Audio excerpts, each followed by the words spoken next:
As we all know, Lego building takes time, and that's why in this video I set myself a 2-hour time limit to see what I could build. And this is the result, a medieval farmhouse cottage.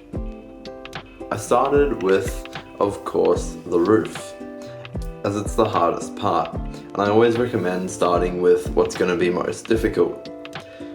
Of course, I didn't really know how to build it at first, but I thought I'd figure it out as I went along the way. I decided to build a cone, mostly because I thought it would be difficult. And here's what I got.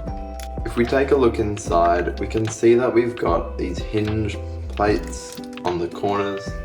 As we can see inside, we've got these hinges on the corners with dark orange plates leading up to the center. We've got 4 of them around a central snot axis, which I think works quite well. Then to fill in the corners, I've built these rather rickety pieces, which are simply slotted in, using a 1x2 brick at the bottom for some extra stability. These were actually quite difficult to get in place, and now trying to do them with one hand is even more difficult. But as we can see, the effect it achieves actually does look quite good.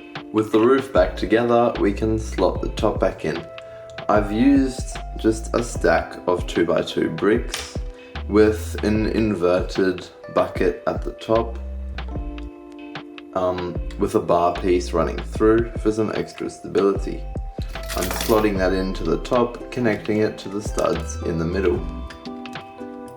On top of the inverted bucket, I've stacked a few of these round pieces to make a sort of chimney, which I put a plate underneath to put, of course, a smoke piece.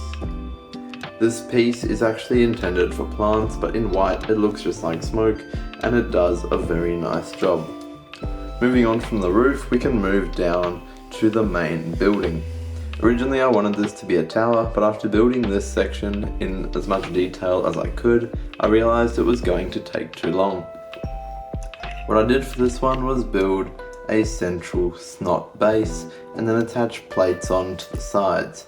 We can see in here the gap between plates.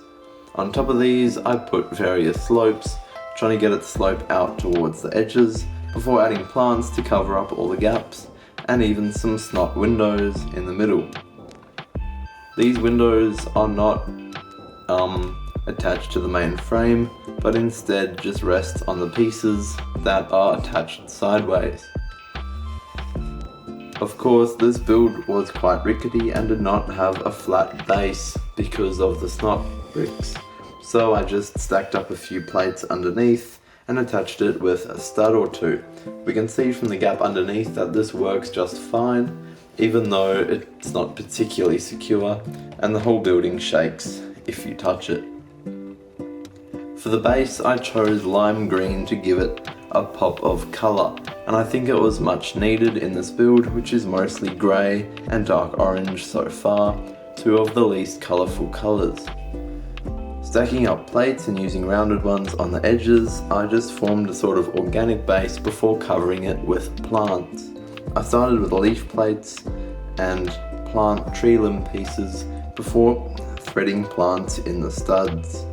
I also added a lot of these bamboo stick pieces and green katanas to add some longer grass, as well as some smaller ones in medium green for some variation.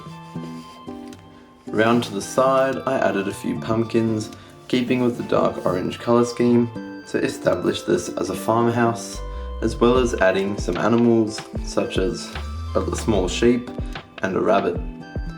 I feel that every good build must have a tree, and so I started with this black base, building up with 2x2 rounded pieces. I stole this technique from the Lion Knight's Castle from 2022 and used these curved tube pieces to create this 2-trunked tree. For the leaves on top, I simply used a tree piece with a lot of leaves stacked on top. It doesn't hold itself together very well, but when in place, I think it looks just fine. The trees are also only connected with 1 or 2 studs, and so were very rickety, So I added this black hose piece wrapping around for some extra detail and hopefully some extra support.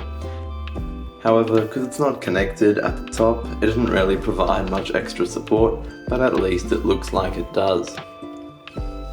I added a few birds as well, this one from the Dungeons & Dragons collectible minifigure series, and of course the white one from the Lion Knight's castle.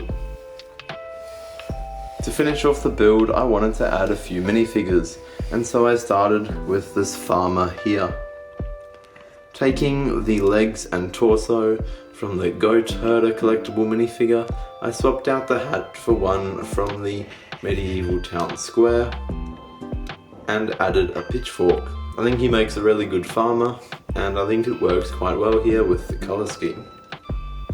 The other minifigure I added was this knight on a horse, possibly coming to collect his taxes. I'm not sure what the exact story is here, but I chose a dark orange horse to match the colour scheme, and we've got the armour from the Dragon Paladin Knights just because it looks cool. I swapped out the head, of course, for this helmeted one, added a Batman cape, and attached some white feathers in the plume to finish off the build. Adding a frog around the side for the finishing touches, and that finished off the build. I found it surprising what I could achieve in 2 hours, seeing as 2 hours is generally not a very long time for a Lego build, but I found by limiting myself to a smaller time, it allowed me to build faster and more effectively, focusing on what mattered instead of building things that I never ended up including, which is what happens often in Lego building. I think the 2-hour competition format would be very nice, and I do think it's a great way to build a small build with a lot of detail. Thanks for watching, and I would say see you next time, but first we're going to have a look at some photos of this build that I took just after I finished building it.